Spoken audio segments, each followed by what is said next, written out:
Dear future husband. I'm all about that bass. About that bass. No treble. Your lips are moving. You lie, lie, lie, lie. Alright, guys. Today we're going to be talking about the fall of Meghan Trainor. This is the fall off. And your boy Chef is hosting it as always. Today we're going to talk about the career of Meghan Trainor. What happened to your girl. And why I think she will not have a successful comeback. Okay, so Meghan Trainor basically she rose to prominence in 2014, mid 2014 in the summertime after a number of basically one hit wonders grabbed the charts. You had Rude by Magic. You had the short-lived career of Iggy Azalea that year in 2014. Am I Wrong with Nico and Vinz, my favorite act of all of them. They had a successful pop crossover with Am I Wrong by Nico and Vinz. You had Rock City's Locked Away in late 2014. And then you had Meghan Trainor coming off that ride. She was the, I guess the made and ready for a pop star. She was the next big empowerment anthem woman. Unlike Katy Perry, Meghan Trainor was a blonde. She was more heavy set. And she was younger than Katy Perry. I think at the time she was like, Meghan Trainor was like, what, 20, 21, something like that. All I know is All About That Bass was a huge single, went diamond within a year, and it peaked at #1 across the world. Her next single, Your Lips Are Moving, another man-bashing song, just saying basically men lie, men do this, blah, blah. She was obviously in that vein for the women. She was for that audience. Women empowerment anthems, bubblegum pop, doo-wop 60s type of music. That's where her lane was. And she did well with Dear Future Husband that later that year. She released her not her self-titled. It was an album called Title. Her debut album with double platinum within a year, and it had decent singles off like All About My Bass, Lips Are Moving, Dear Future Husband. She had Les Marvin Gaye Get On with Charlie Puth 2015. She did a shared duet single with him. Then she came back in 2016 with her second album, Thank You. Now, to me, and maybe not everyone else saw this, but to me this was a troubling sign. You see, it was only in 2016 she released the album that quickly, and her single No, that blew up on the charts and went to #3 quickly fell off the charts and was gone about time the 19th week it was on the chart. That wasn't good to me. See, pop singles, usually you get about 22 weeks on the chart or even more. And oftentimes, a single like Meghan Trainor, when something blows up into the top 10 like this, it will stick around for at least, I'd say 12 to 16 weeks. That song only stayed in the top 10, I believe, for like 4 weeks and then quickly fell out. Her next single, Me Too, stuck around a little bit longer, but only peaked at #13. And although it wasn't bad, because Meghan Trainor is used to top 10 and top 20 success, I knew it wasn't good because the album, Thank You, only debuted at #3. Now that year it was hard to get a #1 debut album because Drake's Views was dominant over the Hot 100. Ariana Grande couldn't get the #1 spot.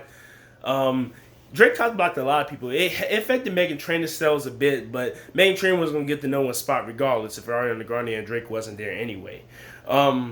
It took away from Adele's 25 album. Drake dethroned that. When she was about to go #1 again, he dethroned that. Drake was a huge artist in 2016. He still is huge today, but in 2016, I think that was just basically his peak.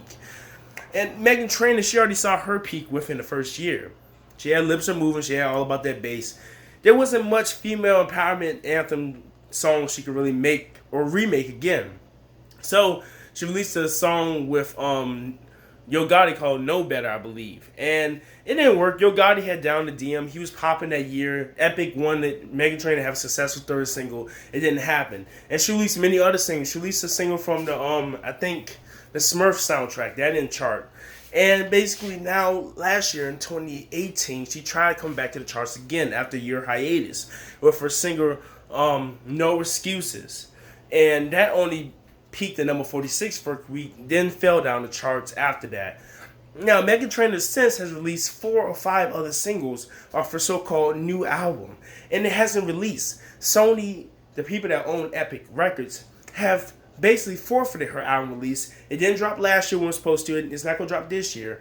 And it seems that they're giving up on releasing her third album. It seems that they finally realized the Meghan Trainor experiment has failed. It seems they realized that having female empowerment anthems one after one after one after one will not always work for you. And they should have already known this. You see, because even female empowerment anthems, it can't really sponsor a whole career like it used to. Katy Perry is an example of this, but Katy Perry, you gotta remember, for every firework or roar she makes, she has a Last Friday Night. She has a Teenage Dream. She has other songs that allows her to be goofy and silly and let the man have his way, have a good time. For every Born This Way and for every wow.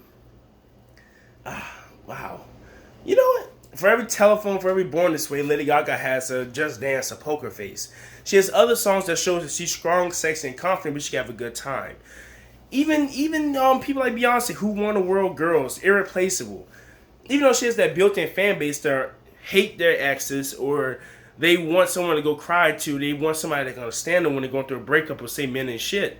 You also gotta remember Beyonce sells sexy to men too. She has Dance for You. She has Beautiful Liar. She has songs like Halo, which kind of reminisce and appreciate the person she's with. She has different emotions. She's not always like, it's just girls all the time. Yeah, and F dudes. That's not her attitude all the time. It may be majority of the time, but that's Beyonce. She has a built-in fan base. This is what she's known for. Meghan Trainor is no Beyonce. Meghan Trainor is no Katy Perry. Meghan Trainor is no Lady Gaga. Meghan Trainor, unfortunately, is Meghan Trainor. And so, although she has a decent voice, you also got to realize this. She also was using the same doo-wop and jingles every song. The same 60s throwback sound. Now, maybe for Bruno Mars and other artists who go back to the 70s and 80s and borrow those sounds. But you got to remember, Bruno Mars, he started off not going back to retro sounds. He started off making modern music. He started off with Just the Way You Are, Grenade, Beautiful Girls All Over the World, Nothing on You, Baby. Today I don't feel like doing anything. Bruno Mars started off with singles like that. Then he went to more of the, let me go to the throwback piano jam ballads and Locked Out of Heaven and stuff for his unorthodox jukebox album. Meghan Trainor was always doo-wop and always 60s bubblegum pop from the beginning. And she never left that lane. Even her last single from 2018, Epic, still didn't realize that she should do something different. She didn't do anything different from that. She went back to the same doo-wop with no excuses. So there's no point. Meghan Trainor officially has fallen off and there's no return for her. So, and all I have to say, Meghan Trainor, you had a nice run. You had 3 years of success. You had 1 year on top. It's now over and it's time to just face the music. So, like, comment, subscribe. Dang. You know what, guys, I can't say nothing right today. Yeah, maybe I shouldn't have made this video this late, you know? Sometimes you just should wait to make a video. But I had to work tomorrow, so I want to get out the way, and plus it's on my mind. Because, you know, it's off the dome, so sometimes you have to do it right before you go to work or before you go home. But anyway, like, comment, subscribe, do all the good stuff. Thank you. It's your man, Chef. I'll be back in for another video later. Peace out.